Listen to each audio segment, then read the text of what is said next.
Oke, selamat pagi. Sekarang saya akan menjelaskan tentang bab 1, yaitu studi kelayakan bisnis, apa yang dimaksud dengan SKB, mengapa SKB dibutuhkan, siapa yang membutuhkan SKB, kapan SKB dibutuhkan. Oke, terkait dengan apa yang dimaksud dengan SKB, dari katanya sendiri, studi kelayakan bisnis itu bisa kalian pahami dengan sebuah studi di mana kita ingin menentukan apakah suatu bisnis itu layak dilaksanakan atau tidak. Nah, lanjut ke poin kedua, kenapa kita harus melakukan SKB? Ini terkait karena ketika kita ingin menjalankan suatu bisnis, pasti ada pengorbanan yang harus dilakukan. Nah, supaya pengorbanan tidak sia-sia, maka kita lakukan dulu studinya sebelum melaksanakan, kegiatan bisnis yang akan kita yang sudah direncanakan tersebut. Nah, siapa yang membutuhkan SKB ini terkait dengan pihak-pihak siapa saja yang terlibat, yang benar-benar membutuhkan, gambaran apakah bisnis ini ke depannya memang, akan lancar atau tidak, itu siapa saja pihaknya juga akan dibahas di bab ini. Lalu yang terakhir adalah kapan SKB dibutuhkan, kapan saja sih studi ini dibutuhkan, begitu ya. Nah, lanjut ke slide selanjutnya. Di sini kita akan membahas tentang pengertian perusahaan dan bisnis menurut Raymond E. Gloss. Nah, di sini perusahaan itu sudah ada pengertiannya dan bisnis ada pengertiannya juga, bisa dibaca sendiri. Nah, cuma di sini saya ingin memberikan penekanan saja pada kata-kata tertentu.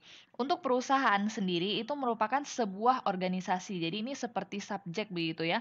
Organisasi dia yang akan memproses dari barang dari sumber daya ekonomi menjadi barang dan jasa yang nantinya akan diberikan kepada konsumen, tujuan dia ingin memperoleh laba sebesar-besarnya dan laba ini nanti akan diberikan ke pemilik perusahaan tersebut. Nah, kalau di sini bisnis itu lebih ke seluruh kegiatan. Jadi di sini lebih ke seperti kata kerja gitu. Kalau organisasi kan kayak subjeknya, kalau di sini adalah kegiatan. Kalau bisnis itu adalah kegiatan. Siapa yang mengorganisasikan ya siapa yang menjalankan ya orang-orang yang berkecimpung di dalam bidang-bidang ini bisa produsen, pedagang, konsumen, pokoknya seluruh pihak yang memang, terkait dengan bisnis tersebut. Tujuannya apa? Mereka bersama-sama melaksanakan bisnis ini memang dalam rangka memperbaiki standar dan kualitas hidup mereka, begitu ya. Jadi bisnis lebih ke, keseluruhan kegiatan seperti kata kerjanya gitu, kalau perusahaan itu lebih ke organisasinya. Nah, masing-masing pihak itu masing-masing, perusahaan itu bisa menjalankan bisnisnya. Contoh di sini bisnis itu tadi tulisannya sudah kan, diorganisasikan oleh orang-orang yang berkecimpung di dalam bidang perniagaan, contohnya misalnya produsen. Nah, produsen di sini misalnya ya, perusahaan tertentu yang, menghasilkan, pabrik segala macam. Nah, dia adalah berbentuk perusahaan, suatu organisasi yang tujuan dia apa, memproduksi suatu barang. Nah, jadi nanti kita lanjut lagi ke pedagang. Pedagang misalnya ada lagi perusahaan yang, merupakan supplier dan segala macam. Jadi masing-masing, produsen, pedagang, konsumen, oke mungkin kita bisa bilang itu masing-masing perusahaan-perusahaan yang di mana mereka bekerja sama. Selain bekerja sama maksudnya ini berinteraksi sehingga, bisa menjalankan suatu bisnis. Nah, kenapa mereka bisa, saling berinteraksi, memang karena mereka ingin memperbaiki standar kualitas hidup mereka masing-masing. Kalau produsen, mungkin ingin, agar produknya laku begitu, jadi perusahaannya tetap jalan. Kalau pedagang juga sama misalnya, ingin, memperoleh laba juga. Kalau konsumen sendiri, oh mungkin karena dia ingin memuaskan kebutuhan dia gitu, ini memenuhi kebutuhan dia. Nah, ini memang dalam rangka memperbaiki kualitas hidup, masing-masing pihak yang terlibat dalam bisnis tersebut, begitu ya. Lalu saya lanjut lagi, nah di sini, terkait perbedaan antara studi kelayakan proyek dan bisnis ini juga sudah dibahas di grup, WA sebelumnya.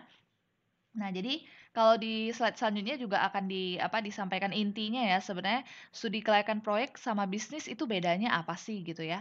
Nah, di sini ciri-ciri pokok proyek dulu, proyek ya, di sini proyek kita tidak membicarakan bisnis lagi, proyek sebentar. Nah, untuk proyek yang pertama memiliki tujuan yang khusus, proyek akhir atau hasil kerja akhir. Jadi, proyek itu hanya dibentuk kalau memang, ada targetnya gitu, ada tujuan tertentu. Misalnya ingin membangun jembatan, ingin membangun jalan tol. Nah, itu memang ada tujuan khususnya. Yang kedua, biaya jadwal kerja, sumber daya kriteria mutu yang diperlukan telah ditentukan. Nah, ini memang semuanya sudah ditentukan karena apa? Dia punya tujuan utama dia. Oke, saya ingin membangun sebuah jembatan. Oke. Jadi itu udah fix semuanya.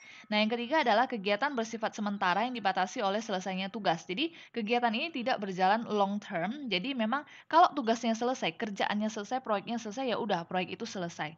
Jadi untuk studi kelayakan proyek itu memang bahasnya oke, startnya tanggal segini, selesai tanggal segini, itu lebih fix ya. Nah, yang terakhir Kegiatan bersifat tidak rutin dan tidak berulang-ulang. Jadi contohnya ya membangun jembatan itu kan, apa ya, kecil kemungkinan kalau misalnya anggaplah kita anggap pakai kota Pontianak ya. Kota Pontianak, atau nggak usah lah kita pakai yang lebih luas misalnya Kalimantan Barat. Kalimantan Barat tiap tahun akan membuat jembatan satu. Jadi tahun pertama satu, tahun kedua buat lagi satu lagi, tahun ketiga buat lagi satu lagi. Nah kan itu tidak rutin ya kalau proyek seperti ini ya, apalagi proyeknya besar.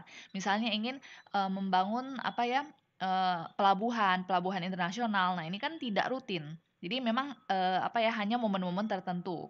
Habis itu jenis dan intensitas kegiatan berubah hanya sepanjang proyek berlangsung. Jadi kalau misalnya ada perubahan, itu hanya terjadi selama proyek itu terjadi misalnya. Nah, misalnya contohnya begini, mereka sedang membangun jalan misalnya. Oke, kita bangun jalan misalnya dari, bagian, misalnya berapa kilometer gitu ya. Nah, tiba-tiba selama proses pembangunan, selama proses proyek ini tiba-tiba, ada kebijakan lagi misalnya pemerintah atau wali kotanya misalnya atau gubernurnya mengatakan bahwa, oh ya mungkin bisa ditambah lagi perbaikan jalannya, diperpanjang atau bagaimana begitu kan. Nah, selama kegiatan proyek itu berlangsung mungkin memang terjadi perubahan-perubahan, tapi memang perubahannya terjadi selama proyek itu terjadi. Jadi, enggak udah selesai terus tiba-tiba lanjut lagi. Nah, kalau mau lanjut lagi itu ya buat proyek baru lagi, lain lagi gitu ya.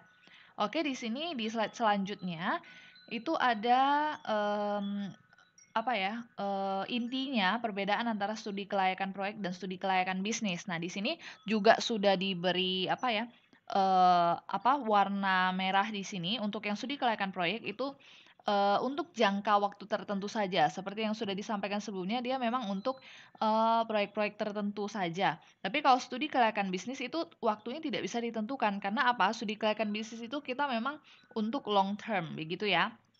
Di sini bisa kalian baca sendiri juga ya untuk pengertian tentang studi kelayakan proyek dan studi kelayakan bisnis. Kalau proyek, penelitian tentang layak atau tidaknya suatu proyek yang dibangun berdasarkan yang dilaksanakan dengan berhasil untuk jangka waktu tertentu. Nah, untuk yang studi kelayakan bisnis merupakan penelitian terhadap rencana bisnis yang tidak hanya menganalisis layak atau tidak layaknya saja, tapi juga dioperasikan secara rutin dalam rangka mencapai keuntungan yang maksimal untuk jangka waktu yang tidak ditentukan. Contohnya, rencana peluncuran produk baru. Nah, ketika ingin meluncurkan produk baru ini, nah, produk ini kan nanti kita harus mikirkan, ketika kalian memikirkan, "Oh ya, saya ingin menciptakan suatu produk baru," kalian harus mikirkan sampai jangka panjangnya, gitu. Jangan sampai kalian menciptakan suatu produk baru, tapi produknya hanya berlangsung sementara saja. Nah, itu kan, tidak baik ya, berarti, bisnisnya tidak berlancar, tidak terlaksana dengan baik. Tapi kita harus memikirkan, gimana cara saya menciptakan produk baru yang bisa diterima oleh konsumen saya dan juga bisa, eee, apa ya, berjalan untuk jangka panjang gitu. Nah, misalnya contohnya ini saya contohnya saja ya, misalnya beberapa produk mie instan misalnya. Mereka ingin menciptakan misalnya, produk baru, misalnya rasa baru atau apa. Nah, mereka harus memikirkan gimana ya biar ini bisa diterima masyarakat, terus long term juga. Atau misalnya ada perusahaan yang misalnya ingin, membuat lini bisnis yang baru misalnya. Nah, dia harus pikirkan, "Oh ya gimana ya caranya biar masyarakat ingin terima produk saya segala macam." Jadi peluncuran produk itu bukan cuma sekedar luncurkan, habis itu misalnya laku semua udah selesai, plek, tidak ada kelanjutannya, bukan seperti itu ya, karena ini kita memang membicarakan tentang jangka panjangnya. Oke, next lagi, pihak mana yang akan memakai SKB ini dipakai sama siapa? Bisa pihak pemerintah dan bisa pihak swasta. Kayak di sini, hasil dari studi penelitian bisa akan menghasilkan layak atau tidak layaknya. Nah, layak atau tidak layaknya dilihat dari pihak pemakai. Kalau dari pemerintah, apabila suatu proyek mempunyai manfaat bagi masyarakat, mereka akan mengatakan itu layak. Kalau memang bermanfaat bagi masyarakat, karena pemerintah sendiri memang tidak mencari laba. Ini saya tidak membicarakan tentang BUMN ya, saya membicarakan tentang pemerintahnya. Jadi di sini tujuannya memang untuk masyarakat, seperti itu, mensejahterakan masyarakat. Jadi kalau misalnya memang bermanfaat bagi masyarakat, maka dikatakan layak oleh pemerintah. Nah, untuk yang swasta, apabila suatu proyek menguntungkan seperti mendirikan pabrik, pusat bisnis, rumah sakit, sekolah, tol, tambak, angkutan industri, dan lain-lain. Kalau misalnya menguntungkan bagi mereka, nah itu dikatakan layak. Contohnya ya, ekspansi pabrik misalnya. Nah, saya sudah punya satu pabrik misalnya. Oh ya, saya ingin membangun pabrik baru. Nah, itu kan pabrik kan cuma bangun, kalau pabrik pabrik selesai ya udah selesai gitu kan pembangunan pabrik kan. Nah, Dikatakan layak atau enggak kalau misalnya memang pembangunan pabrik itu memang bisa membantu misalnya produksi perusahaan. Oh ya, jadi terus juga produksinya maksimal, terus juga apa ya, ternyata bisa mendorong, perusahaan itu untuk menghasilkan laba yang lebih tinggi. Nah, kalau memberikan keuntungan seperti ini maka dikatakan layak. Oke, ada beberapa sebab yang menyebabkan suatu proyek menjadi tidak menguntungkan atau gagal karena kesalahan seperti. Jadi ada apa ya, momen-momen tertentu yang bisa menyebabkan proyek itu proyek itu dikatakan gagal. Yang pertama, mungkin gagal karena kesalahan dari perencanaan. Kedua, menaksir pasar yang tersedia. Tiga, perkiraan teknologi yang dipergunakan. Empat, perkiraan kontinuitas bahan baku. Memperkirakan kebutuhan tenaga kerja yang tersedia, membengkaknya biaya-biaya yang tidak terduga. Di samping itu, karena faktor lingkungan yang berubah, baik lingkungan ekonomi, sosial, politik, bisa juga disebabkan yang lain seperti yang di luar dugaan, termasuk bencana alam. Oke, di sini saya ingin membahas tentang banyaknya pertanyaan di grup itu kemarin yang menanyakan tentang Bu, ini ada ini Bu, kalau misalnya apa namanya ini sedang membicarakan proyek ya kebetulan yang ada di PowerPoint. Jadi sekarang coba saya apa kemarin ada yang bilang begini Bu, kalau misalnya kita udah apa melakukan SKB, terus menurut SKB itu oh ternyata ini layak dan segala macam, bisa untuk long term segala macam. Terus tiba-tiba waktu pelaksanaannya Bu, lalu bisnisnya jadi sepi, lalu tiba-tiba tutup. Contohnya misalnya banyak Bu usaha yang udah buka cuma buka beberapa bulan terus tiba-tiba tutup lagi gitu. Nah itu kenapa bisa seperti itu? Nah seperti yang saya bilang di grup sebelumnya, ini memang pertama antara memang dia tidak melakukan SKB atau misalnya bisa juga karena SKB-nya salah. Nah, salah dari segi apa? Ini poinnya semuanya ya. Jadi pertama mungkin dari segi perencanaan, salah di perencanaan, lalu salah menaksir pasar yang tersedia misalnya. Dia hanya ikut apa ngehitsnya aja. Misalnya kemarin saya bilang lagi ngehits misalnya Thai tea gitu kan. Jadi semua orang pada rame-rame. Terus lagi ngehits minuman bubble, terus semua rame-rame itu gitu. Jadi dia tidak menaksir oke long termnya bagaimana gitu kan. Terus yang ketiga, memperkirakan teknologi yang digunakan. Nah, tidak memperkirakan teknologi yang digunakan. Misalnya dia apa namanya? Harusnya contohnya itu kemarin saya lupa memberikan contoh di kelas yang mana, yang kemarin saya bilang misalnya untuk industri misalnya kamera begitu ya. Nah, dia tidak memperkirakan perkembangan teknologi sehingga ada beberapa perusahaan kamera itu yang dia tidak bisa bertahan sampai sekarang. Jadi seperti yang Canon, Nikon itu kan mereka masih bisa bertahan sampai sekarang karena memang mereka selalu mengikuti perkembangan zaman yang dibutuhkan orang kamera digital seperti apa. Nah, untuk beberapa perusahaan seperti Kodak segala macam mereka yang tidak up to date itu mungkin tidak akan bertahan gitu ya. Lalu memperkirakan kontinuitas bahan baku. Ini kalau kalian perhatikan, banyak perusahaan yang dia mengakuisisi anak perusahaan, maksudnya dia mengakuisisi perusahaan yang lebih kecil, tujuannya adalah apa? Untuk kontinuitas bahan baku kita. Nah, ini yang biasanya saya sering jadikan contoh adalah misalnya untuk PT Indofood, Sukses Makmur, itu dia mengakuisisi kemarin kalau nggak salah saya perusahaan Bogasari. Nah, di sini kenapa dia ingin mengakuisisi Bogasari? Seperti yang kita tahu, Bogasari adalah tepung terigu. Nah, ketika kita ingin menghasilkan mie instan, tepung terigu itu sangat berkaitan. Jadi, supaya dia dapat terus bahan baku itu, lalu dia akuisisi saja si Bogasari ini. Nah, selain dia mengakuisisi Bogasari, itu bisa memastikan bahwa apa ya, ketika suatu perusahaan sudah mengakuisisi perusahaan lainnya, dia itu bisa menentukan arah jalannya ke perusahaan anak perusahaan tersebut. Jadi semenjak diakuisisi, lalu mereka itu punya aturan seperti ini. Oke, Bogasari, kamu harus menyediakan bahan baku untuk PT Indofood Sukses Makmur begitu. Jadi kalau ada sisanya, nah itu yang baru dijual ke pasaran. Tapi intinya adalah kamu harus selalu apa ya, menyediakan bahan baku untuk saya. Nah, jadi seperti itu. Harus dipikirkan sampai sejauh itu. Karena kenapa? Kalau misalnya kita kehilangan bahan baku atau misalnya supplier kita tiba-tiba menaikkan harganya bahan baku kita, nah, itu bisa menjadi masalah bagi kita, begitu ya. Ini berkaitan lagi dengan biayanya, berkaitan lagi dengan apa ya, modalnya segala macam, itu bisa mempengaruhi semuanya. Terus yang selanjutnya memperkirakan kebutuhan tenaga kerja. Nah, ini juga terkait dengan misalnya, oh ya, untuk usaha ini harusnya tenaga kerja yang kualitasnya seperti ini yang dibutuhkan. Ternyata dia tidak memperkirakan dengan baik, akhirnya tenaga kerjanya tidak berkualitas segala macam. Atau misalnya untuk industri yang padat karya, harusnya dia bisa memperoleh tenaga kerja lebih murah, cuma karena mungkin dia salah lokasi penempatan pabrik dan segala macam di mana UMR daerah tertentu memang lebih tinggi. Nah, mungkin karena tidak diperkirakan bisa membengkaknya biaya-biaya yang ini bisa menyebabkan selanjutnya poin selanjutnya juga itu membengkak biaya. Terus yang terakhir di samping itu faktor-faktor lain juga bisa, ekonomi, sosial politik, segala macam, bencana alam, bahkan, contohnya pandemi Covid seperti sekarang ya, ini juga, menjadi salah satu, masalah yang memang bisa menyebabkan, suatu proyek atau bisnis itu macet begitu ya. Untuk slide yang selanjutnya, manfaat dari SKB itu apa? Nah, di sini ada pihak investor. Seingat saya, itu ada salah satu kelas yang menanyakan bahwa Ibu apa hubungannya SKB dengan investor. Nah, di sini investor mencari bagi pihak investor manfaatnya apa ya? Mencari investor atau pemilik modal yang mau turut serta menanamkan proyek modalnya pada proyek yang akan dikerjakan. Jadi seperti ini. Salah satunya dulu ya awal-awal pertama kali Gojek itu baru ada begitu ya, dia itu membutuhkan banyak sekali investor.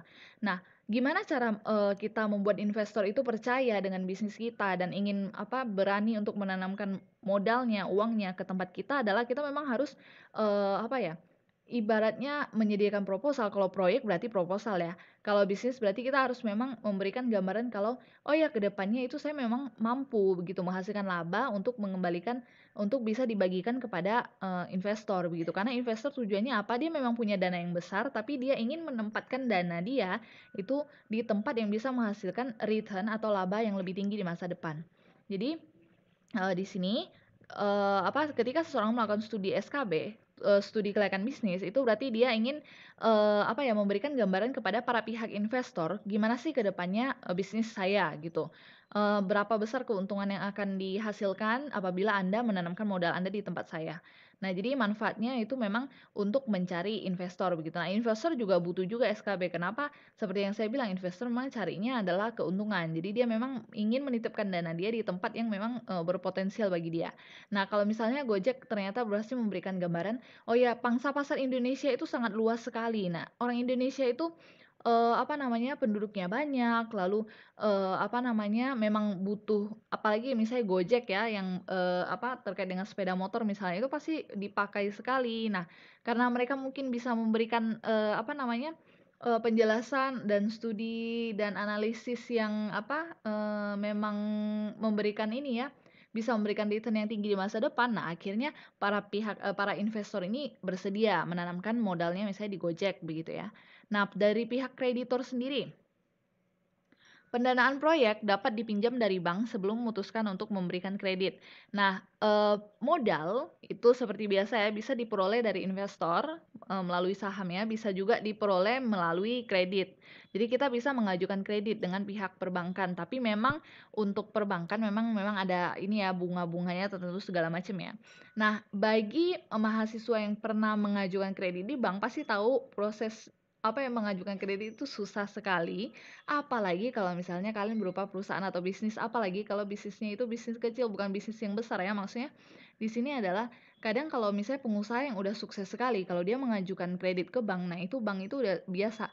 Oh ya pengusaha ini memang udah sukses, terus dia juga udah biasa minjam dan segala macam. Nah itu lancar aja ACC-nya. Tapi kalau misalnya perusahaan yang baru berdiri, yang tidak pernah ada riwayat kredit sebelumnya, nah ini ingin meminjam dana itu susah sekali. Jadi kalian memang harus memberikan gambaran-gambaran, berupa, "Oke, jadi ini loh bisnis yang ingin saya kerjakan," segala macam. Nah, memang harus ada proyeksi ke depannya bagaimana. Biasanya juga untuk, kredit-kredit di bank seperti ini, apa sih mereka ingin, misalnya bisnis kalian itu diberikan misalnya laporan keuangannya dulu atau apa, misalnya kalian ingin, membuat perusahaan baru, membuat pabrik baru atau apa, nah itu pasti mereka bilang, "Oke boleh saya lihat dulu keuangan kalian selama ini seperti apa." Nah dia benar-benar ingin, tahu dulu apakah memang ke depannya kalian memang bisa mengangsur, pinjaman ini dengan baik atau tidak. Untuk yang selanjutnya, pihak manajemen perusahaan, kenapa apa manfaat SKB ini bagi mereka adalah merupakan upaya dalam rangka merealisasi ide proyek yang bermuara pada peningkatan usaha untuk meningkatkan laba perusahaan.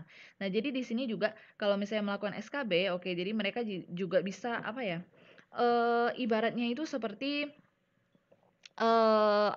ada gambaran gitu karena manajemen di sini pihak manajer adalah pihak yang memang, mengambil keputusan untuk ke depannya. Nah, misalnya ini terkait dengan, keberlangsungan perusahaan ya. Jadi kalau melakukan SKB berarti dia bisa, menyampaikan ide-ide dia, menyampaikan, masukan-masukan dia, apa yang harusnya dilaksanakan supaya bisnisnya memang bisa berjalan ke depannya, memang karena tujuan utama perusahaan adalah memperoleh laba gitu. Jadi lewat SKB ini dia keluarkan semuanya ide-ide yang ada di otak dia yang strategi-strategi yang bisa dijalankan itu supaya perusahaannya memang bisa meningkatkan laba gitu. Memang semuanya dicuriakan lewat SKB karena itu seperti kita, menyiapkan strategi-strategi untuk kedepannya begitu ya.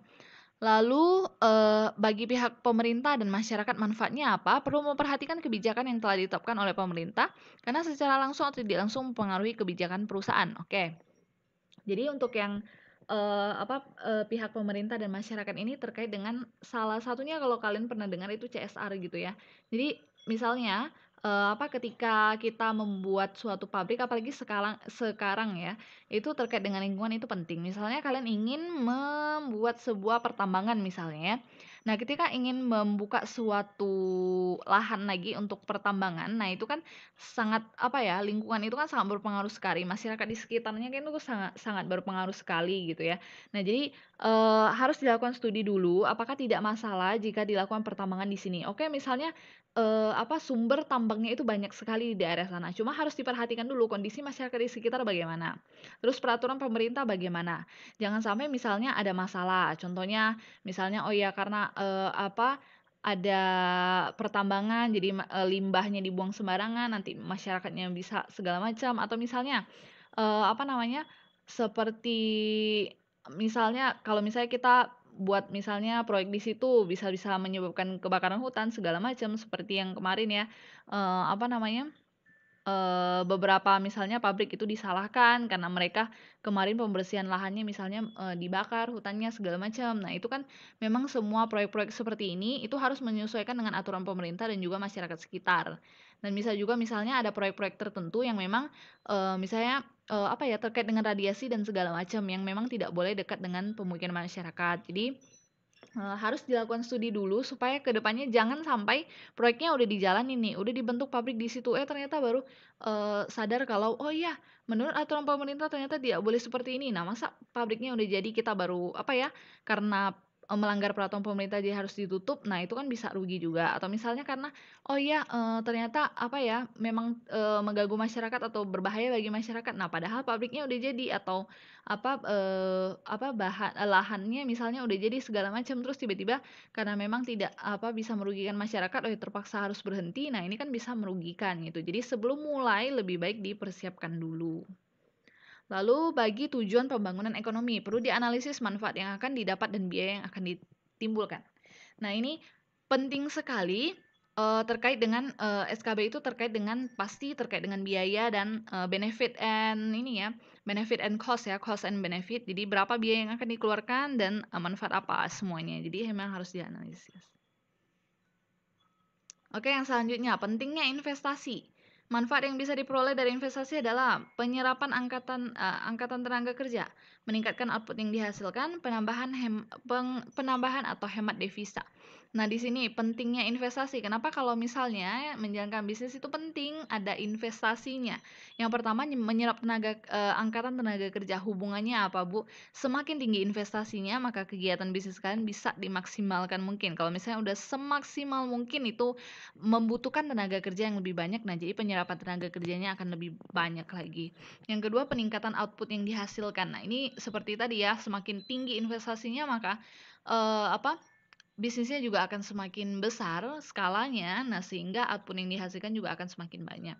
Yang terakhir, penambahan atau hemat devisa. Nah, ini ketika dana asing misalnya, ini kita bicarakan misalnya investasi asing karena membahas tentang devisa ya.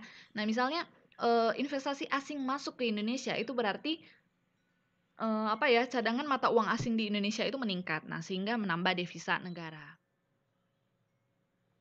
Oke, ini saya lanjut ke slide yang selanjutnya tentang proyek yang menyangkut pengeluaran modal mempunyai arti yang sangat penting dari sudut perusahaan. Nih yang oke. Oke.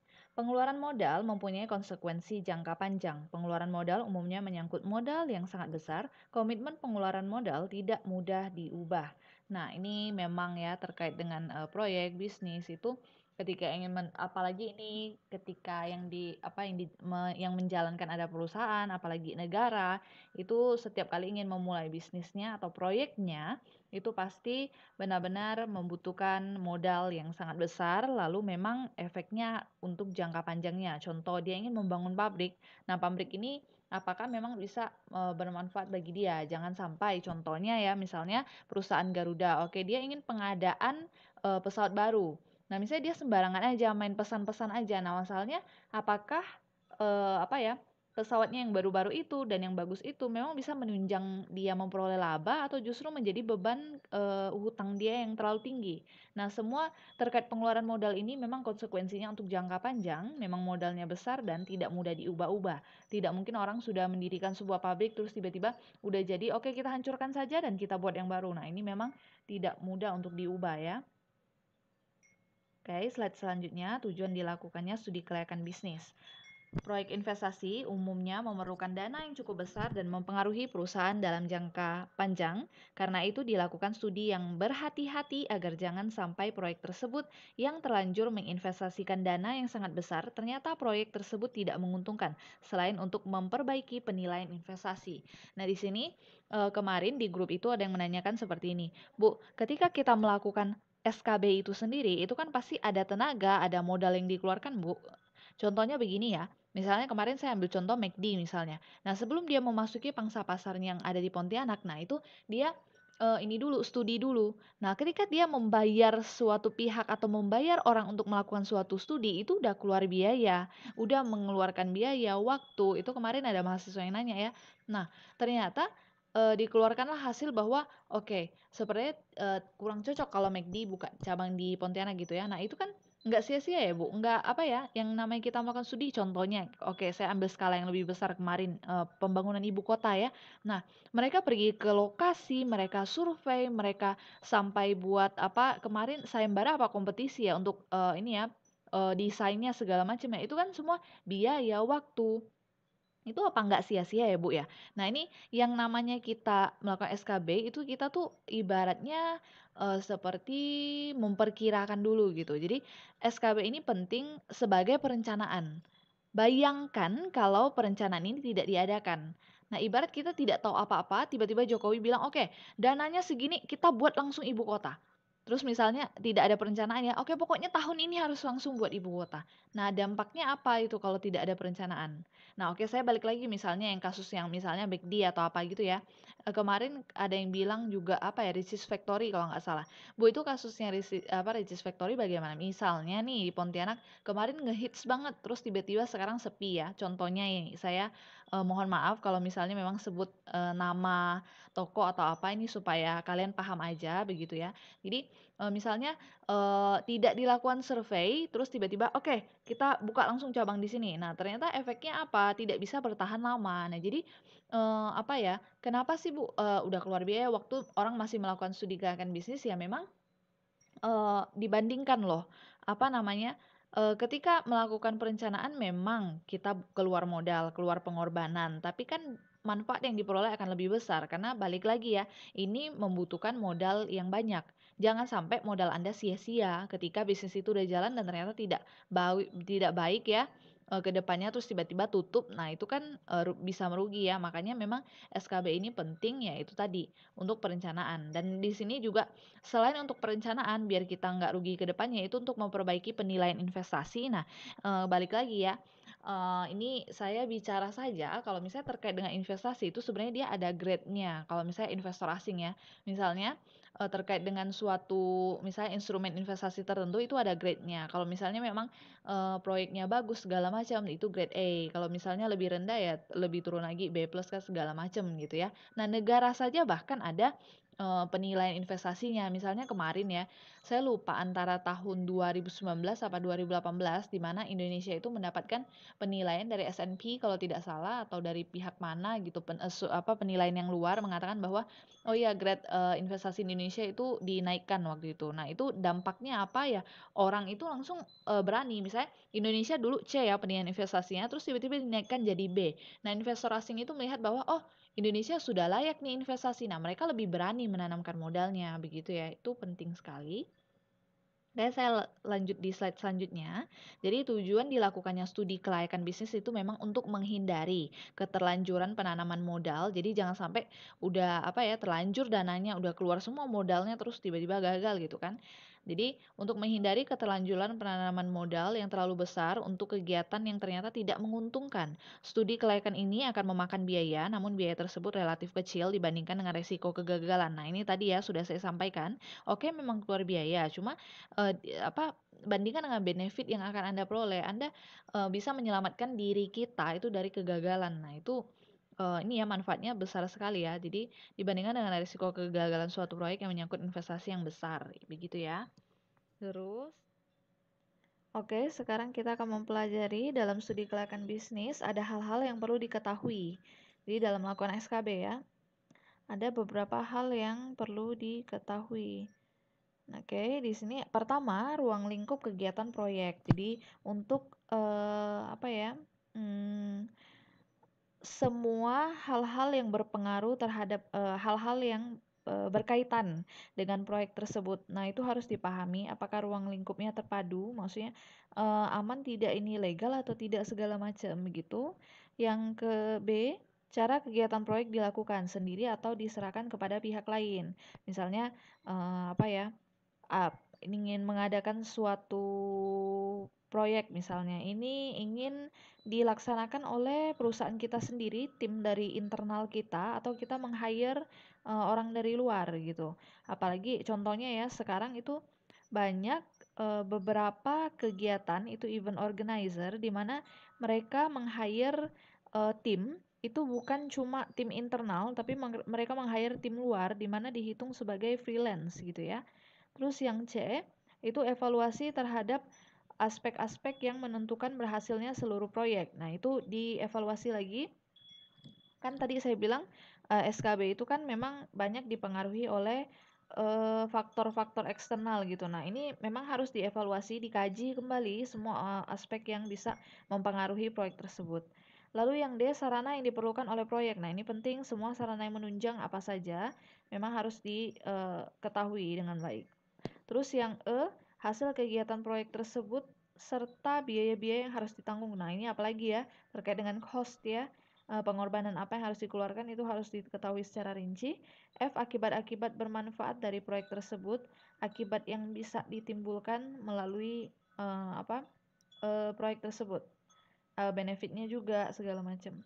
Yang G, langkah-langkah atau rencana mendirikan proyek. Nah, di sini harus tahu step-stepnya apa saja, jangan sampai salah dalam kegiatan planningnya ya. Lanjut lagi, beberapa faktor yang mempengaruhi. Ini ada dibahas di salah satu kelas, cuma saya lupa juga ya di kelas yang mana ya. Ada yang menanyakan tentang Bu, ada nih beberapa faktor yang mempengaruhi intensitas atau pertimbangan SKB. Kapan SKB pertimbangannya jadi semakin berat? Kapan SKB pertimbangannya jadi lebih ringan? Maksudnya tidak perlu terlalu pusing gitu ya. Atau kapan SKB-nya itu harus pusing sekali karena sulit menentukan keputusan. Nah, yang pertama terkait besarnya dana yang ditanamkan. Semakin besarnya jumlah dana yang ditanamkan, semakin mendalam studi yang harus dilaksanakan. Nah, kemarin saya ada memberikan contoh terkait dengan misalnya saya ingin membuka toko bakery misalnya di depan rumah saya. Bandingkan dengan seseorang yang ingin membuka perusahaan misalnya yang di skala internasional.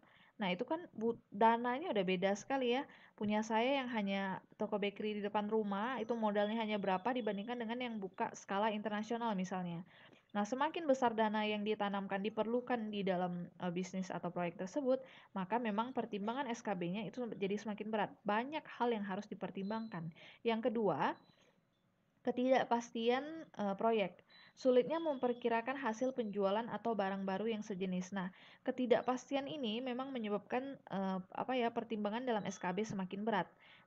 Untuk proyek-proyek tertentu ada memang beberapa yang ketidakpastiannya sangat tinggi sekali. Contohnya, saya membicarakan tentang sektor misalnya pariwisata begitu ya. Nah, orang mengatakan bahwa pariwisata pasti kok sukses di tahun depan. Nah, kita kan tidak tahu apa yang akan terjadi. Seperti sekarang dampaknya COVID segala macam ternyata berdampak sekali gitu. Nah, yang ketidakpastiannya tinggi juga misalnya ya, ketidakpastian tinggi contohnya saya ambil terkait dengan harga minyak dunia misalnya. Nah, hanya harga minyak dunia itu kan benar-benar berubah-ubah sepanjang saat gitu ya, tergantung dari memang supply and demand-nya minyak dunia. Nah, memang tingkat ketidakpastiannya tinggi terkait dengan ini komoditas-komoditas tertentu begitu ya. Nah, semakin besar ketidakpastian, maka makin sulit kita memperkirakan menentukan keputusan dari SKB ini sendiri. Oke, terus kompleksitas elemen-elemen yang mempengaruhi proyek. Nah, kemarin juga ada tanya, Bu, maksudnya ini gimana? Nah, semakin kompleks masalah-masalah yang mempengaruhi proyek tersebut, makin sulit untuk menentukan layak atau enggak bisnis ini. Kemarin juga saya memberikan contoh itu terkait dengan misalnya ada dua pihak nih. Satu pihak dia itu mungkin membangun rumahnya tuh hanya sebatas begini. Atau misalnya gini aja lah ya, dia beli rumah terus dia jual. Jadi ini ibarat kayak dia beli terus dia jual, dia beli dia jual, ibarat seperti itu sajalah. Dengan pihak yang dia itu membangun rumahnya dulu, udah dibangun nanti baru dia jual, terus juga nanti dia ada menyediakan program KPR juga gitu. Misalnya yang Ciputra Development itu ya, misalnya tiba-tiba dia selain membuat perumahan yang mewah, dia juga ada membuat perumahan yang skalanya lebih kecil, terus dia juga misalnya nih ada membangun rumah untuk yang KPR juga. Nah, dibandingkan dengan orang yang hanya jual beli rumah seperti itu, dia beli dari orang lain lalu dia jual. Nah, yang lebih kompleks itu adalah misalnya yang Ciputra tadi, karena pertama misalnya dari segi mulai dari bangun rumahnya dulu. Nah, pertama kali dia sediakan tanahnya itu dia harus punya legalitas tanahnya, terus dia harus cari tenaga kerja untuk bangun rumahnya, belum lagi bahan bakunya, pemasarannya, apalagi kalau misalnya nanti untuk listrik airnya. Terus kemarin kalau khusus kayak KPR gitu kan memang ada aturan pemerintahnya, ada kuota perbankan segala macam. Nah, semakin kompleks elemennya, maka semakin tinggi sulit menentukan pertimbangannya semakin berat, jadi semakin sulit menentukan layak atau tidaknya bisnis atau proyek ini. Tapi kalau misalnya sederhana saja bisnisnya, itu lebih mudah untuk menentukan layak atau tidaknya. Secara ringkas, dapat dikatakan intensitas studi kelayakan bisnis mungkin tidak sama antara setiap bisnis atau setiap proyek. Ada beberapa faktor, misalnya, ini sebenarnya ngulang lagi ya dengan yang sebelumnya ya, jumlah dana, ketidakpastian, dan kompleksitas proyek. Semakin besar modal yang ditanamkan, semakin ketidakpastian taksiran yang dibuat, dan semakin kompleks faktor-faktor yang mempengaruhi, dan semakin mendalam pula studi yang dilakukan. Ya, seperti yang tadi ya disampaikan ya, makin besar modal kita yang tadi buat skala internasional, nah makin tidak pasti gimana nih kalau kursnya udah berubah segala macam terkait kurs lagi, lalu makin kompleks lagi, banyak pihak yang akan libatkan karena peraturan pemerintah tiap negara beda begitu ya. Terus faktor-faktornya yang mempengaruhi banyak, pokoknya makin sulit untuk melakukan SKB-nya kalau semakin kompleks dan semakin besar dananya. Yang selanjutnya, identifikasi kesempatan usaha.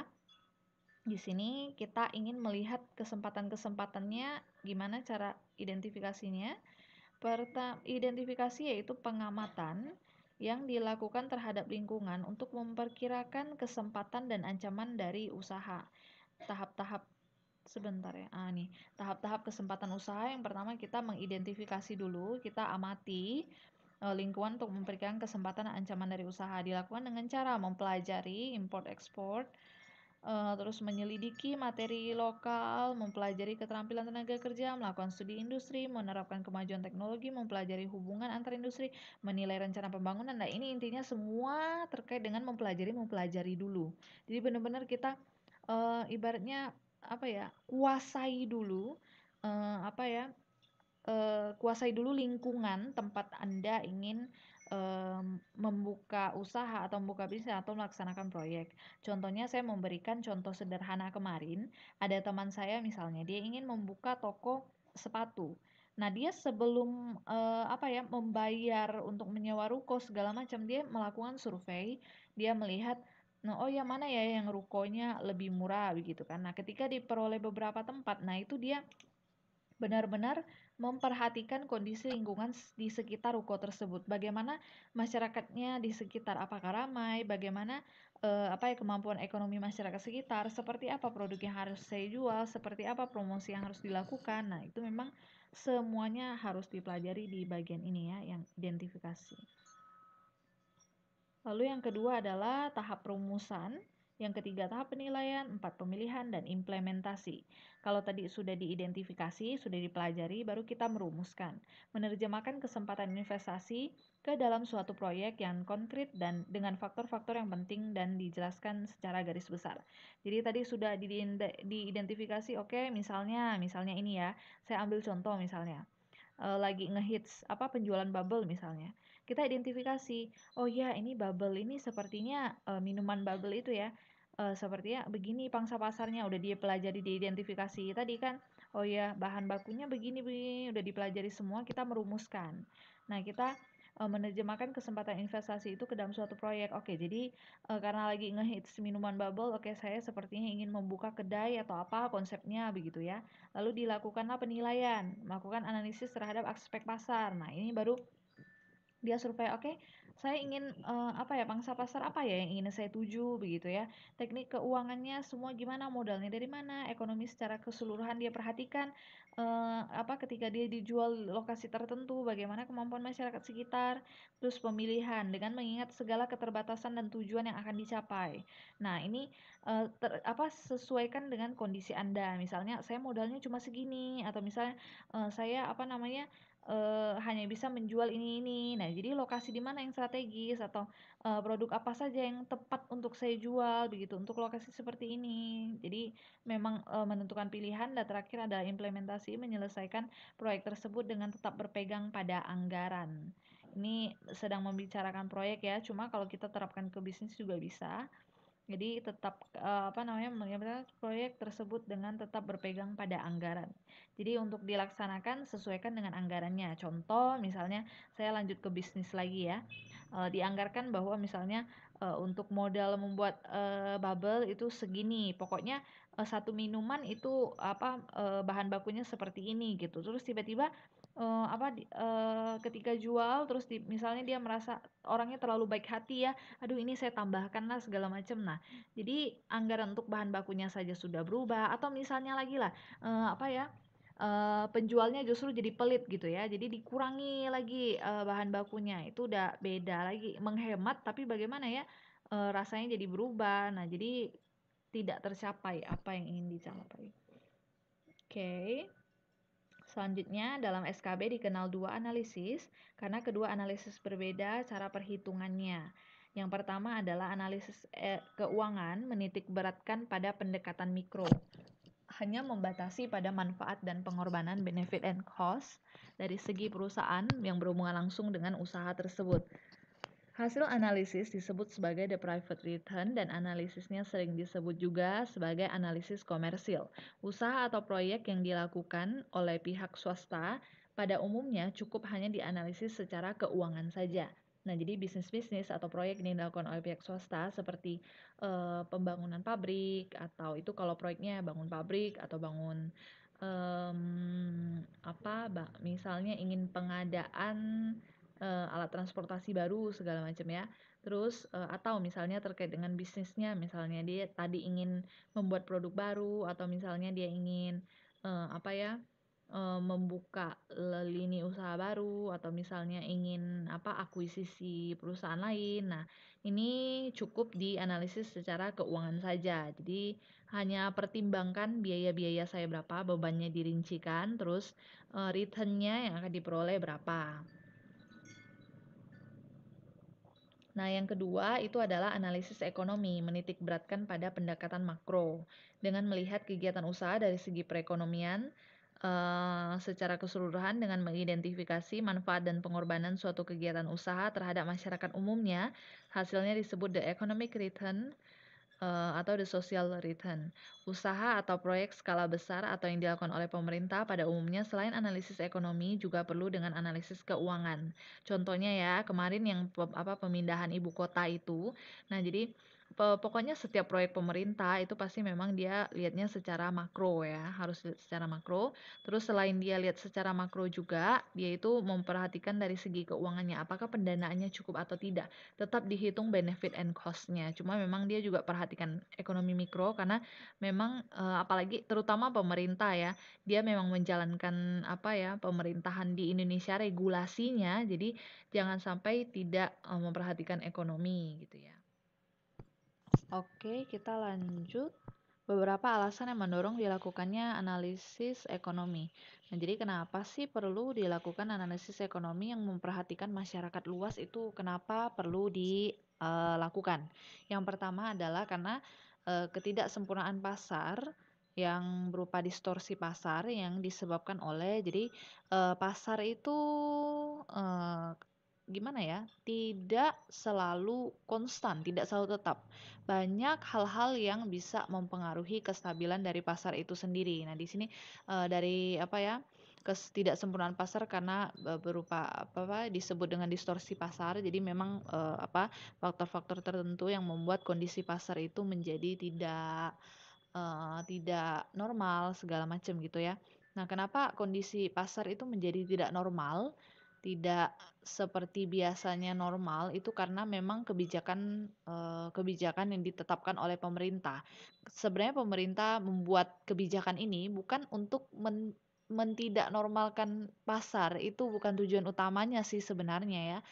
Tujuan utama dari pemerintah menerapkan kebijakan-kebijakan tertentu, misalnya seperti hambatan tarif maupun non-tarif, pengendalian harga, kedudukan monopoli, peraturan pemerintah, itu memang tujuannya untuk memproteksi masyarakat sebenarnya. Begini ya, coba kita ambil contoh seperti Pertamina, PDAM, PLN. Kenapa untuk perusahaan seperti yang bahan bakar atau perusahaan listrik, perusahaan air itu kenapa hanya boleh dimonopoli oleh pemerintah? Kenapa tidak boleh swasta? Nah, sebenarnya tujuan pemerintah ya, niat baiknya adalah usaha seperti itu pokoknya yang menyangkut hajat hidup orang banyak itu memang dikuasai negara. Tujuannya kalau dikuasai swasta, swasta itu kan mengejar keuntungan. Nah, kalau dikuasai swasta, nah bisa-bisa swasta ini menaikkan harga setinggi-tingginya mungkin ya karena mungkin terkait dengan oh ya ini kebutuhan orang banyak nih bisa naikkanlah harganya karena orang memang butuh gitu kan.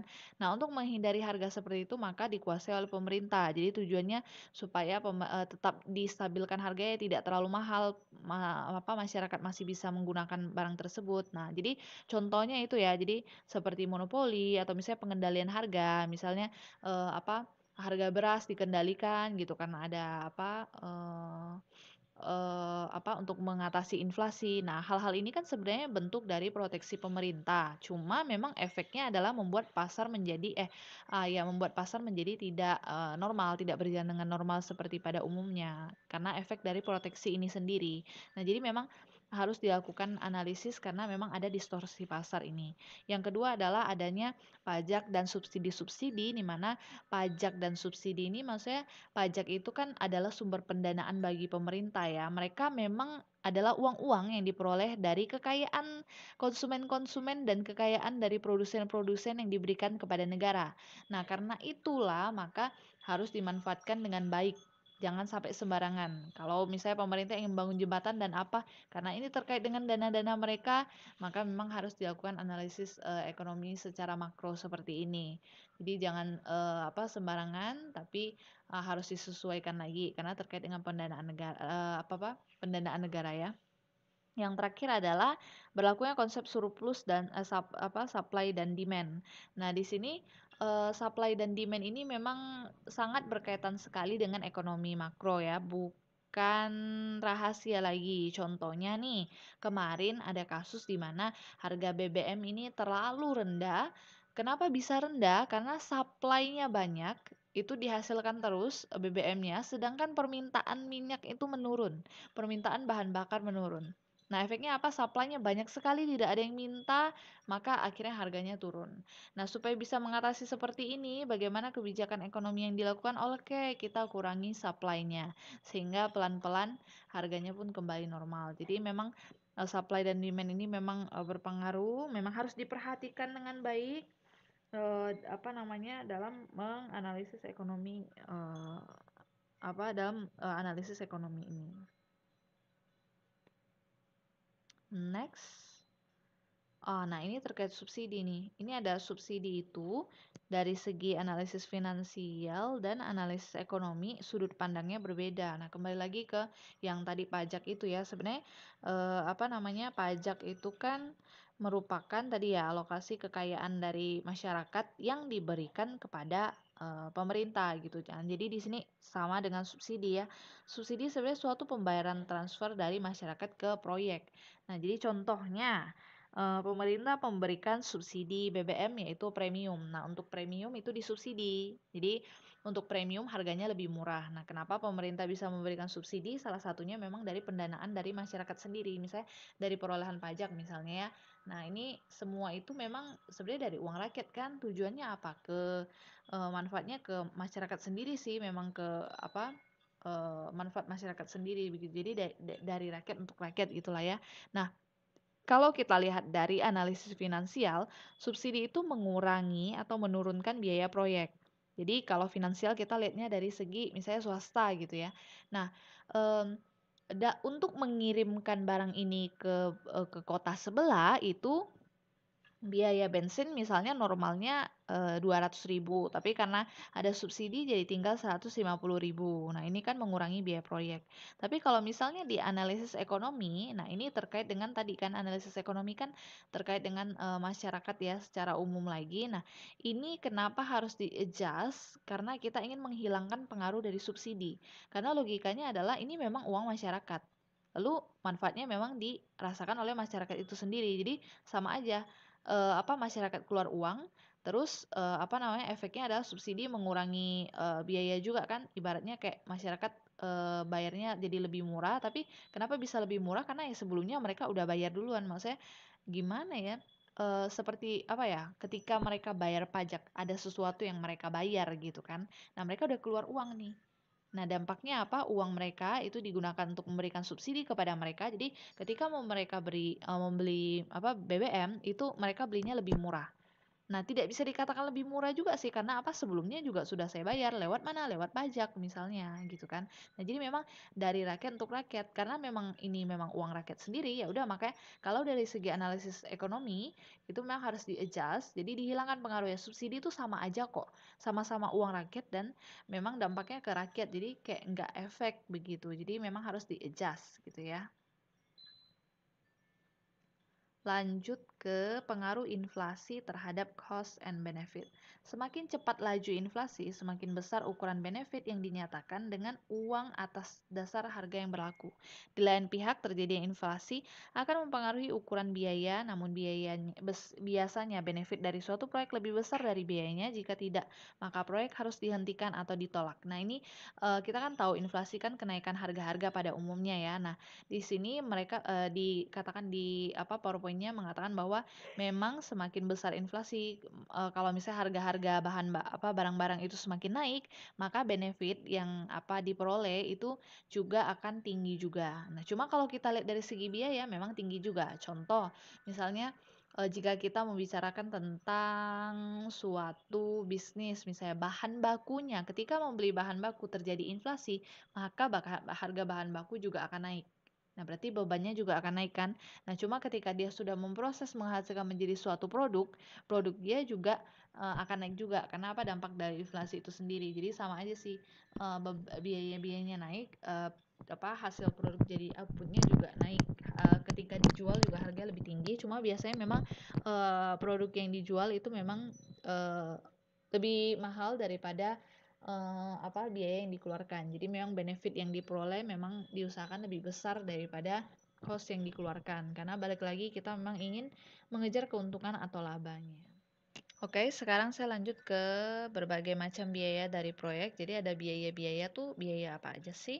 Yang pertama ada sunk cost. Oke, sunk cost di sini adalah biaya yang ditanamkan pada proyek sebelum diambil keputusan apakah proyek tersebut dilaksanakan atau tidak. Nah, biaya ini tidak dihitung dalam studi kelayakan dan tidak mempengaruhi pilihan proyek. Jadi memang dia tidak diperhitungkan. Dia merupakan jenis biaya, cuma memang tidak diperhitungkan. Karena di sini yang dihitung hanya future cost-nya saja. Nah, di sini ada contoh soal ya. Jadi ibarat ada pabrik tapioka, bangunan jalan dan sebagainya. Terus pokoknya macam-macam lah, boleh proyek apa aja lah ya, pembangunan pabrik kah, apakah. Intinya nilai investasi pertama di awal-awal itu mengeluarkan sekitar 30 juta. Nah, tapi berhenti di tahun 2015 tuh macet, bukan selesai ya, tapi macet.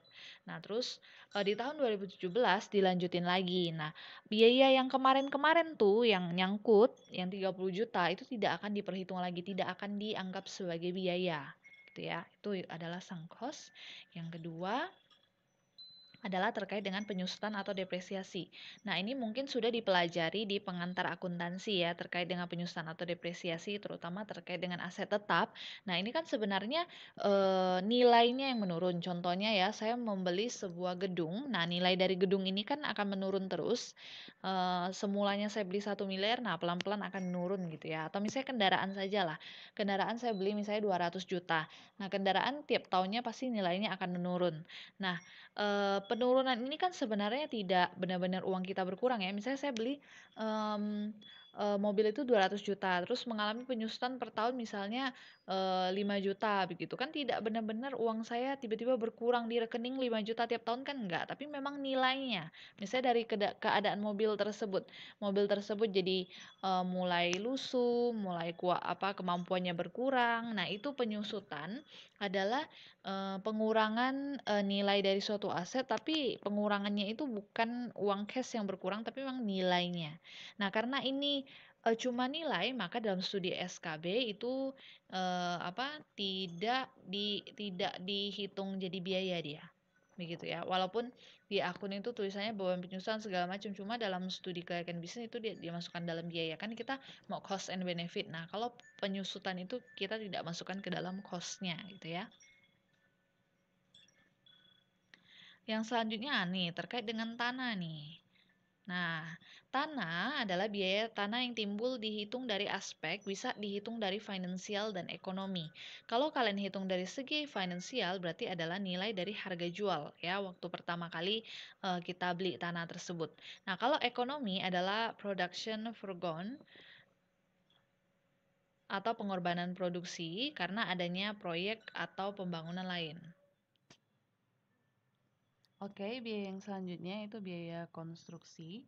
Di sini yaitu terkait biaya yang terkait dengan mesin-mesinnya, bahan-bahan baku, sebagainya ya. Bisa bahan-bahan baku, bisa bahan apa aja. Dilihat dari apakah komponen ini dari luar negeri atau dari dalam negeri. Nah, kalau dari luar negeri harusnya shadow price, sedangkan untuk dalam negeri harusnya market price. Kalau misalnya dalam negeri, kenapa market price? Karena memang kita sudah terbiasa dengan harganya, maksudnya kita memang tahu pasarannya berapa.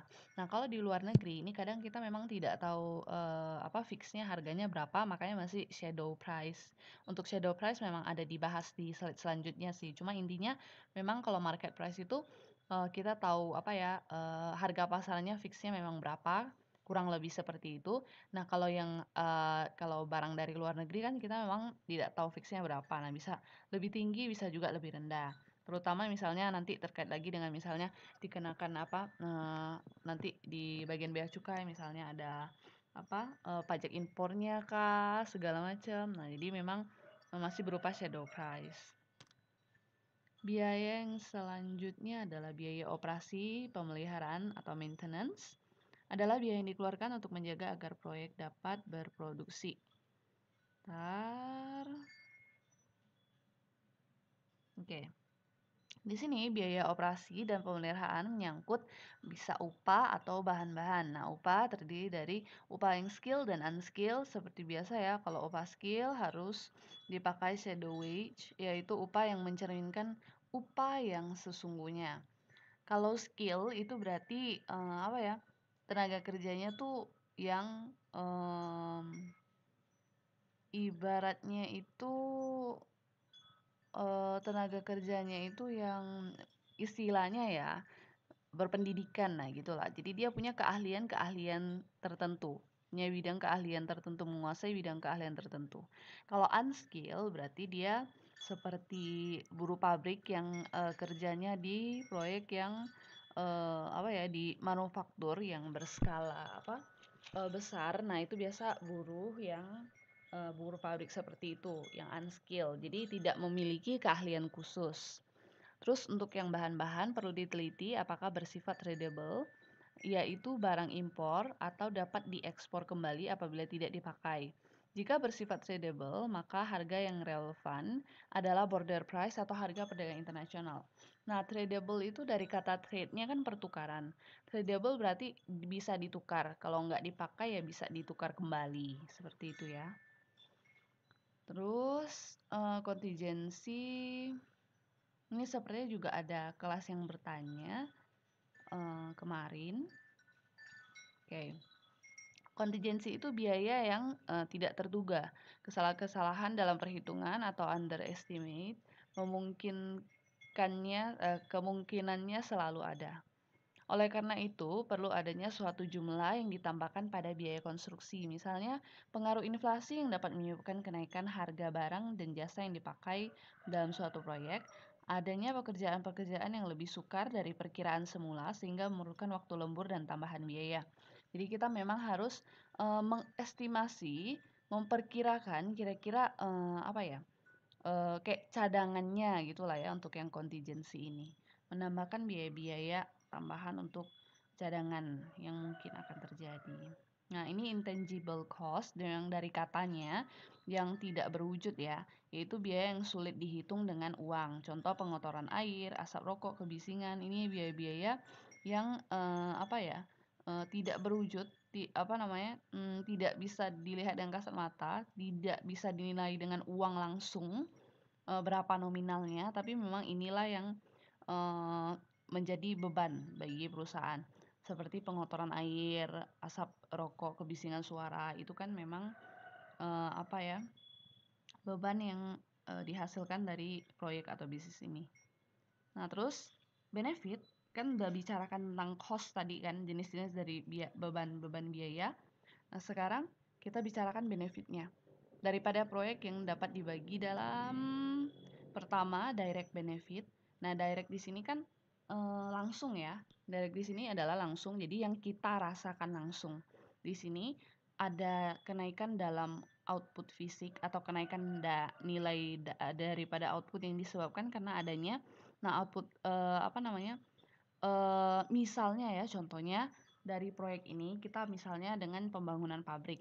Nah, efek dari pembangunan pabrik ini adalah, oh iya ternyata apa ya, hasil produk saya jadi lebih banyak. Lalu misalnya apa ya, kualitas barang-barang saya yang sebelumnya manual nih karena saya punya pabrik yang semuanya pada mesin canggih segala macam.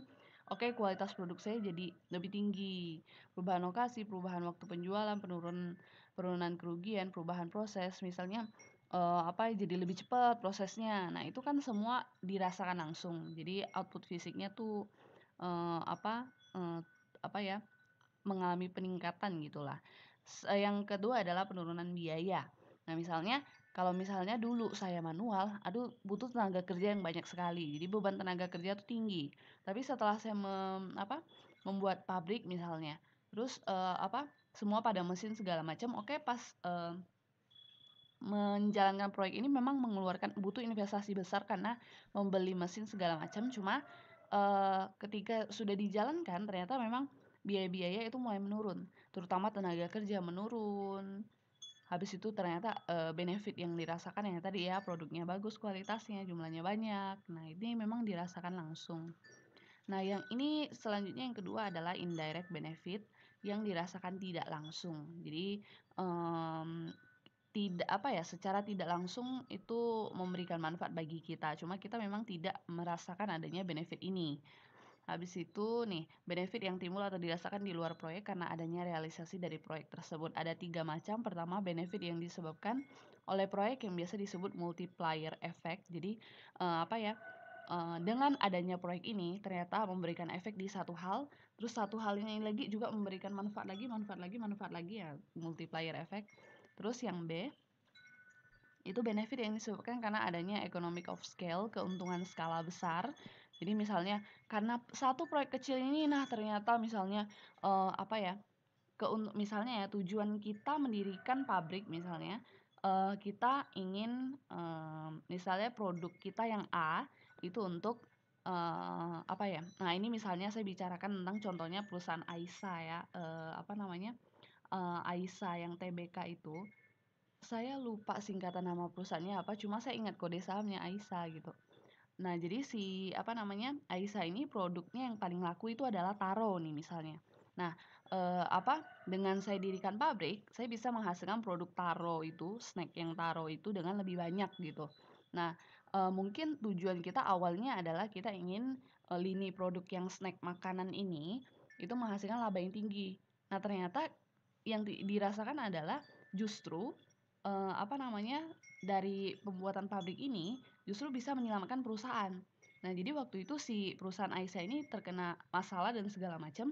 Nah, yang bisa membantu perusahaannya selamat dari kebangkrutan ya lini bisnis ini. Jadi memang memberikan keuntungan skala besar yang kita tidak sangka begitu. Yang C adalah benefit yang ditimbulkan karena adanya dynamic secondary effect. Misalnya berupa perubahan dalam produktivitas tenaga kerja yang disebabkan oleh perbaikan kesehatan atau keahlian. Nah, ini juga misalnya dari proyek ini misalnya. Nah, ada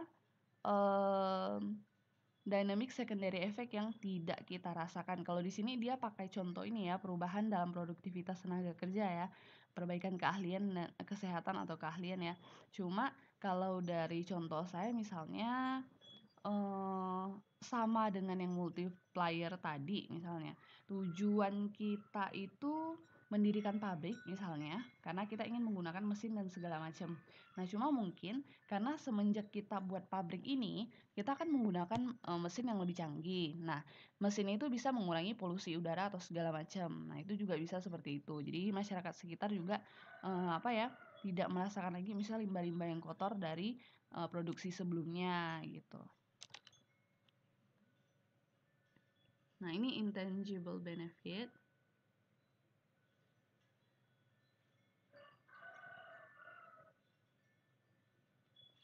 Oke, ini intangible ini sama seperti yang sebelumnya yang kayak intangible yang cost tadi yang tidak berwujud itu ya. Suatu proyek yang benefitnya sulit dinilai dalam segi uang seperti perbaikan lingkungan, perbaikan pemandangan, terus perbaikan distribusi pendapatan, integrasi nasional, pertahanan nasional yang dengan proyek ini itu mungkin yang manfaat yang dirasakan itu berupa hal-hal seperti ini yang sulit dirasakan dengan dinilai dengan uang. Kalau misalnya bicara dengan proyek pemerintah itu paling luar biasa ya, misalnya mereka mendirikan jembatan gitu.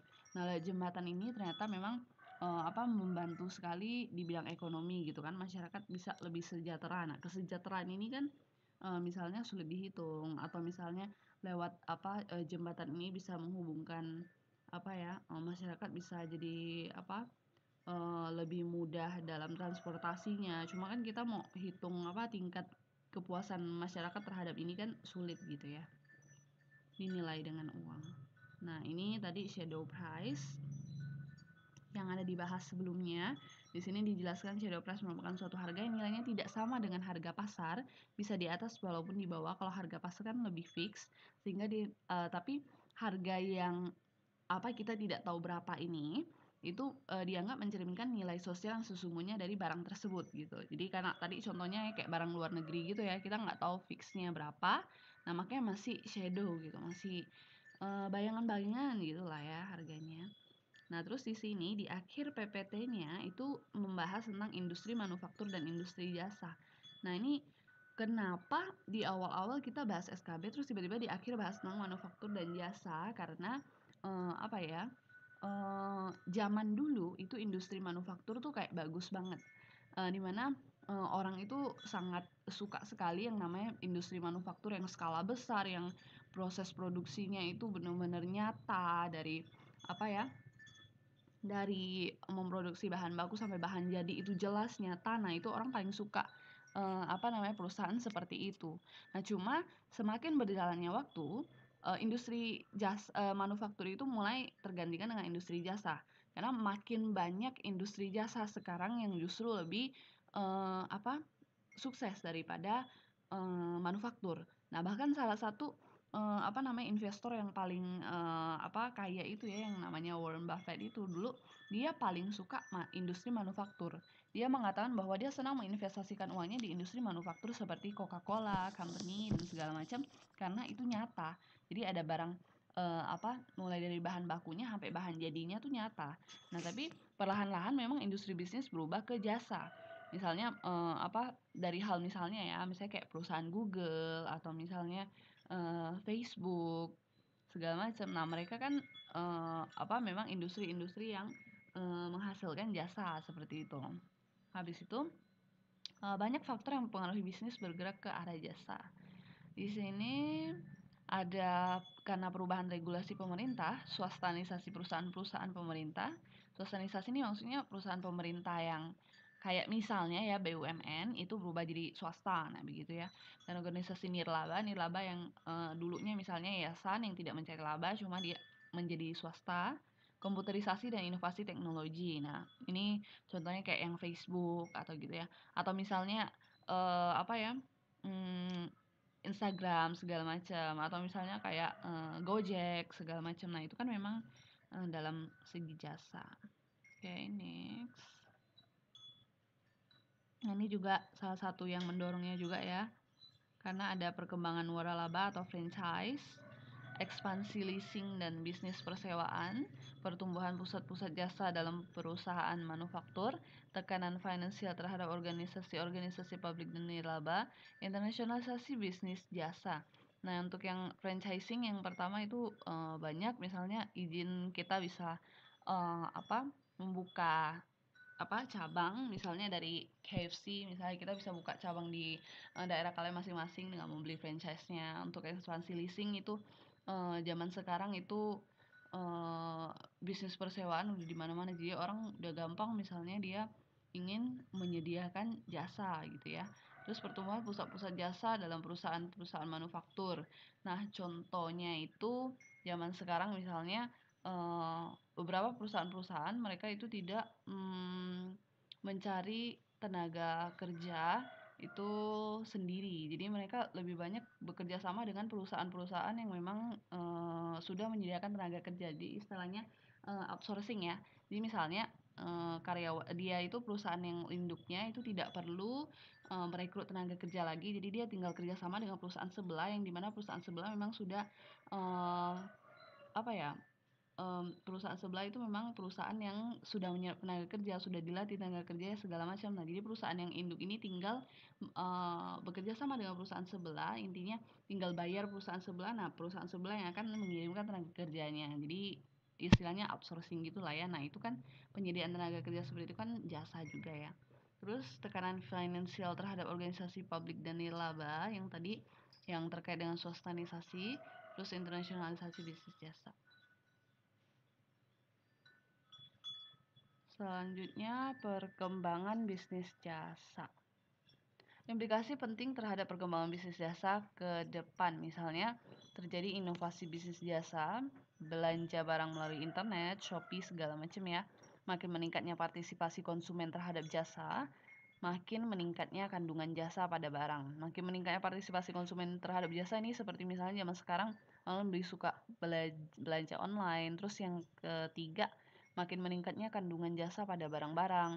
Nah, apa untuk produk-produk tertentu itu kandungan jasanya menjadi semakin tinggi. Contohnya terkait misalnya Gojek gitu ya.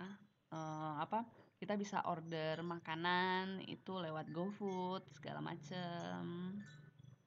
Terus karakteristik jasa. Nah, sebenarnya kalian sudah tahu ya apa bedanya jasa sama manufaktur ya. Manufaktur itu kan memang pabrik nyata barangnya, kalau jasa kan lebih ke pelayanan ya. Oke. Di sini karakteristik jasa pertama intangible. Konsekuensi yang muncul akibat dari sifat intangible itu kita tidak bisa lihat, tidak bisa rasakan. Misalnya layanan yang diberikan oleh Gojek yang memang jasa antar-antar barang segala macam. Nah, itu tidak bisa tidak berwujud seperti kalau manufaktur itu kan memang ada produknya. Keberagaman, yang poin kedua keberagaman, output jasa bervariasi sehingga sulit distandarkan. Nah, kita misalnya ambil contoh misalnya Gojek lagi nih. Nah, kita kan setiap drivernya saja layanannya berbeda, jadi memang sulit distandarkan. Yang ketiga, simultanisasi produksi dan konsumsi. Dalam produksi jasa, jasa biasanya dijual terlebih dahulu lalu diproduksi dan dikonsumsi secara simultan. Jadi memang kita menawarkan dulu nih jasanya apa-apa aja nih. Nanti kalau sudah ada misalnya kayak Gojek ya dia apa ya, buat sistemnya dulu. Nah, kalau ada baru bisa dipakai sistem ini ya. Jadi ciptakan dulu sistemnya baru bisa dipakai. Terus kerentanan, jasa tidak dapat disimpan, dijual lagi atau dikembalikan. Nah, memang terkait dengan apa? Aplikasi ini tidak bisa disimpan atau dijual lagi atau dikembalikan. Nah, mungkin contoh yang lebih mudah misalnya saya ambil contoh pekerjaan seperti dokter atau misalnya pekerjaan seperti guru, seperti itu ya. Nah, ketika mereka memberikan ilmu atau dokter ketika mereka menyembuhkan pasien. Nah, ini jasa yang mereka berikan, pelayanan yang mereka berikan itu nggak bisa disimpan. Ibarat mereka misalnya menyembuhkan pasien. Nah, menyembuhkannya ini kan tidak bisa disimpan. Terus mereka menyembuhkan satu pasien nggak bisa dijual lagi ke pasien yang lainnya. Karena memang sudah diberikan kepada satu pasien. Oke, kita lanjut ke pengembangan usaha. Nah, ini kenapa kita membahas tentang pengembangan usaha ya, jadi terkait lagi ya dengan SKB ya. Nah, ada macam-macam cara yang bisa diputuskan oleh manajemen untuk melakukan pengembangan usaha. Nih. Pertama, itu dengan caranya ya, pertama dengan membuat perusahaan baru yang dikenal sebagai anak perusahaan, strategic business unit, di mana produk baru yang dibuat oleh perusahaan itu baru. Nah, ini maksudnya adalah kenapa ketika suatu perusahaan itu sudah punya berbagai macam lini produk, dia butuh satu perusahaan tertentu yang bisa fokus dengan satu lini produk tertentu. Contohnya, seperti Telkom, dia itu banyak usaha misalnya. Nah, karena dia butuh dia ingin misalnya produk barunya ini benar-benar fokus gitu kan. Jadi dia tidak perlu menghandle terlalu banyak karena nanti dia makin karena biasanya begini ya, terlalu banyak di-handle itu nanti kita kurang fokus jadi tidak maksimal performanya. Nah, makanya dia membuat perusahaan baru. Perusahaan baru ini eh, contohnya misalnya Telkomsel. Nah, jadi Telkomsel ini benar-benar fokus ke bisnis yang Telkomsel saja. Makanya seperti yang kita tahu itu eh, laba Telkom itu yang paling utama disupport oleh Telkomsel itu sendiri. Kenapa? Karena dia memang berhasil lebih strategik karena lebih fokus dengan usaha dia yaitu Telkomsel sendiri. Kalau induknya Telkom itu terlalu banyak yang di-handle sehingga mungkin dia kurang fokus. Nah, contoh lainnya lagi itu ada seperti Indofood ya. Seperti yang kita tahu Indofood itu banyak sekali produknya. Nah, mungkin dia akan menciptakan suatu bukan mungkin ya, memang ada ya, dia menciptakan perusahaan barunya, anak perusahaannya yaitu ICBP yang memang fokus untuk memproduksi mie instan. Oleh karena itu, karena si ICBP ini lebih fokus dalam produksi mie instan beda sama induk perusahaannya yang harus mengurus banyak hal gitu, banyak produk. Nah, karena si ICBP ini benar-benar fokus hanya ke mie instan, nah dia jadi lebih bisa mampu menghasilkan laba yang tinggi gitu. Nah, jadi seperti yang kita tahu juga si Indofood ini salah satu labanya penyuplai paling besar itu juga adalah ICBP. Kenapa ICBP dan Telkomsel ini bisa laku ya karena tadi ya strategic business unit. Jadi mereka memang lebih fokus. Nah, perusahaan yang sudah besar seperti itu memang butuh lini perusahaan tertentu yang benar-benar fokus di produk-produk tertentu gitu ya. Yang kedua adalah hanya memproduksi produk baru tetapi tidak membuat perusahaan baru. Nah, ini bisa juga dia nggak buat anak perusahaan. tapi dia hanya buat produk barunya aja gitu ya. Contohnya mungkin bisa seperti Aisa tadi misalnya ya. Kalau nggak salah saya, ini saya baru ingat nih, Aisa itu kalau tidak salah namanya tuh Tiga Pilar Sejahtera Food gitu. Nah jadi dia ini memang memproduksi berbagai macam produk, salah satunya misalnya beras, memang ada olah beras ya. Terus ada juga makanan snack-snack gitu, salah satunya yang taro yang saya bilang itu yang memang apa menyumbang laba yang tertinggi juga ya. Tapi dia tidak punya perusahaan yang khusus produksi ini. Jadi dia memang masih digabung dengan induknya. Nah, gitu ya. Itu untuk yang kedua. Jadi dia ada produk baru tapi memang tidak berpisah dengan perusahaan lamanya gitu. Terus yang ini terakhir adalah strategi generik. Menurut istilah Michael Porter adalah suatu pendekatan strategi perusahaan untuk mengungguli pesaing dalam industri sejenis yang dalam implikasinya akan ditindaklanjuti dengan penentuan strategi yang lebih operasional. Nah, kenapa penutupnya harus membahas tentang ini? Nah, ini terkait lagi dengan SKB. Ketika seseorang ingin tadi ya ekspansi usahanya dengan cara buat misalnya pabrik baru, dengan cara buat produk baru, dengan cara membuat perusahaan baru, itu kan memang butuh investasi yang besar dan segala macam. Oleh karena itu dilakukanlah SKB. Nah, kenapa kita harus memang menciptakan bisnis baru ini, segala macam harus buat ke pabrik baru dan segala macam itu, proyek baru itu. Nah, kenapa? Tujuannya karena ini. Karena merupakan strategi generik di mana kita ingin mengungguli para pesaing kita. Seperti yang kalau tidak salah saya juga memang salah satu kelas ada tanyakan juga. Jadi kalau misalnya kita perusahaannya udah jalan terus ada pesaing gimana Bu kemarin kan? Nah, saya bilang contohnya kemarin seperti Transmart. Yang pertama kali Transmart didirikan di Pontianak itu kan ramai sekali. Nah, bagaimana dengan pusat perbelanjaan lainnya, misalnya seperti Ayani Mega Mall, apakah dia langsung bangkrut? Nah, kan enggak. Dia bersaing dengan cara misalnya dia melaksanakan event-event tertentu atau misalnya dia memperbaiki bangunannya segala macam. Nah, efeknya adalah apa? Dia tetap eksis sampai sekarang gitu. Nah, jadi memang kita harus tujuan dari kita membuat bisnis baru atau kita membuat proyek-proyek baru untuk perusahaan kita, tujuannya memang ingin mengungguli para pesaing kita, terutama di industri yang sejenis gitu ya. Oke, sampai di sini saja. Terima kasih untuk bab 1.